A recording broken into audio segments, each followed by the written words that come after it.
नमस्कार। आज हम बात करेंगे कि कैसे इंडिया की दूसरी सबसे बड़ी आईटी कंपनी इन्फोसिस शुरू हुई। इन्फोसिस 1981 में पुणे में शुरू हुई। NR Narayana Murthy, Nandan Nilekani, NS Raghavan, S Gopal Krishnan, SD Shibulal, K Dinesh और अशोक अरोरा, इन 7 लोगों ने मिलकर इन्फोसिस शुरू की। ये सब पहले Patni computer systems that is PCS के एम्प्लॉयज थे। इन्फोसिस के सारे को फाउंडर्स को कोडिंग आती थी और उन्हें आईटी इंडस्ट्री में अच्छा वर्क एक्सपीरियंस भी था।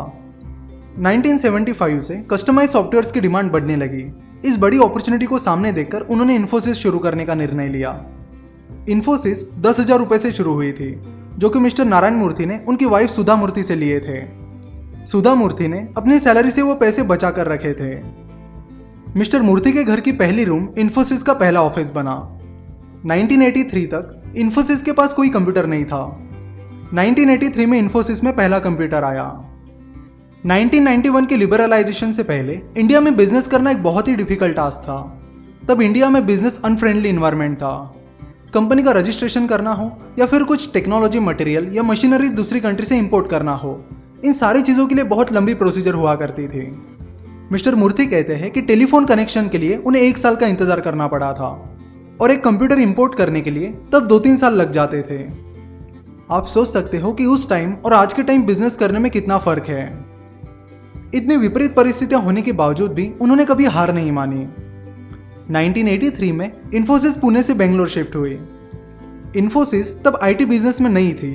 यूएस मार्केट में उनका कुछ नाम नहीं था, इसलिए उन्होंने कर्ट सॉलमन एसोसिएट्स के साथ जॉइंट वेंचर किया।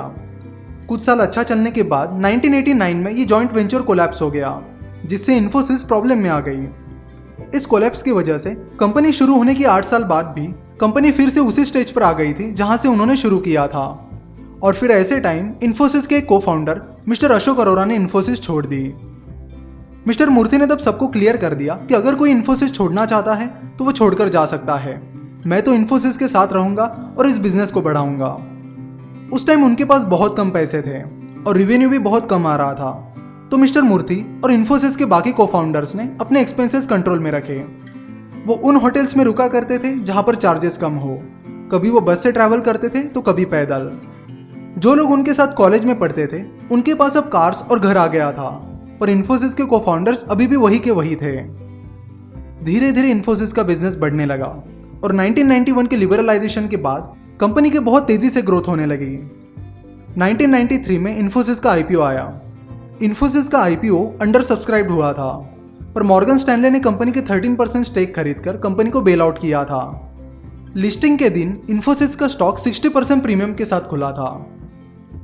1993 में जब इन्फोसिस स्टॉक एक्सचेंज पर लिस्ट हुई थी तब इन्फोसिस का रेवेन्यू $5 मिलियन था और उनके 200 के करीब एम्प्लॉयज थे। 1999 में इन्फोसिस का रेवेन्यू $100 मिलियन के ऊपर चला गया। 2004 में $1 बिलियन के ऊपर चला गया और 2017 में $10 बिलियन के ऊपर चला गया। इन्फोसिस नास्डैक, जो कि एक अमेरिकन स्टॉक एक्सचेंज है, उस पर लिस्ट होने वाली पहली इंडियन आईटी कंपनी थी। इंडिया में ESOP that is employ stock option scheme introduce करने वाली इन्फोसिस पहली इंडियन कंपनी थी। ईसॉप में एम्प्लॉयज को कंपनी के शेयर्स मिलते हैं। उन ईसॉप्स की वजह से बाद में इन्फोसिस के 18,000 से ज्यादा एम्प्लॉयज मिलीनियर्स बने। आज इन्फोसिस में 2 लाख से ज्यादा लोग काम करते हैं। मात्र 10,000 रुपए से शुरू हुई इस कंपनी का मार्केट कैपिटलाइजेशन आज 3 लाख करोड़ के करीब है। फाइनेंशियल ईयर 2018 में इन्फोसिस का प्रॉफिट 16,000 करोड़ था। इन्फोसिस आज इंडिया की 10 सबसे बड़ी कंपनीज में आती है। आज इन्फोसिस के पूरी दुनिया में 50 से ज्यादा ऑफिसेस और डेवलपमेंट सेंटर्स हैं। इन्फोसिस का हेडक्वार्टर बेंगलोर में है और उनका यूएस हेडक्वार्टर फ्रेमंट कैलिफोर्निया में है। टीसीएस के बाद इन्फोसिस इंडिया की सबसे बड़ी आईटी कंपनी है। 1993 में इन्फोसिस में इन्वेस्ट किए हुए 10,000 रुपए की वर्थ आज 2.5 करोड़ से भी ऊपर है। मिस्टर मूर्ति आज इन्फोसिस की ग्रोथ के साथ साथ इन्फोसिस क्रिएट कर रही एम्प्लॉयमेंट पर भी बहुत खुश है, जिससे लाखों एम्प्लॉयज की फैमिलीज को खुशियां मिल रही है और उनके बच्चों को नई अपॉर्चुनिटीज मिल रही है। मिस्टर मूर्ति कहते हैं कि पहला कस्टमर कंपनी के लिए बहुत इंपॉर्टेंट होता है और किसी भी कंपनी को पहले दिन से ही रेपुटेशन पर काम करना चाहिए। तो इन्फोसिस के को फाउंडर्स ने दिखा दिया है कि विपरीत परिस्थितियों के बावजूद और शुरुआती फेलियर्स के बावजूद भी आप अपनी डेडिकेशन और मेहनत से बड़ा बिजनेस खड़ा कर सकते हो। इंडिया का एजुकेशन सिस्टम सुधारने के लिए इन्फोसिस ने मैसूर में the Infosys global education centre नाम से दुनिया की सबसे बड़ी कॉरपोरेट यूनिवर्सिटी बनाई है जो 337 एकर्स में फैली है। 1996 में इन्फोसिस ने इन्फोसिस फाउंडेशन शुरू किया, जिसके जरिए वो रूरल डेवलपमेंट और गरीब लोगों को हेल्थ केयर और एजुकेशन की सुविधाएं प्रोवाइड करते हैं। Mister NR. नारायण मूर्ति को भारत सरकार ने साल 2000 में पद्मश्री अवार्ड और साल 2008 में पद्म विभूषण अवार्ड से नवाजा है। इन्फोसिस शुरू करने से पहले मिस्टर मूर्ति ने 1975 में सॉफ्ट्रॉनिक्स नाम की कंपनी शुरू की थी, पर वो फेल हो गई थी।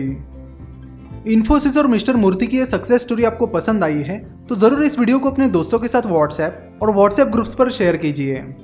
हमसे जुड़े रहने के लिए आप हमें फेसबुक, ट्विटर और इंस्टाग्राम पर फॉलो कर सकते हो।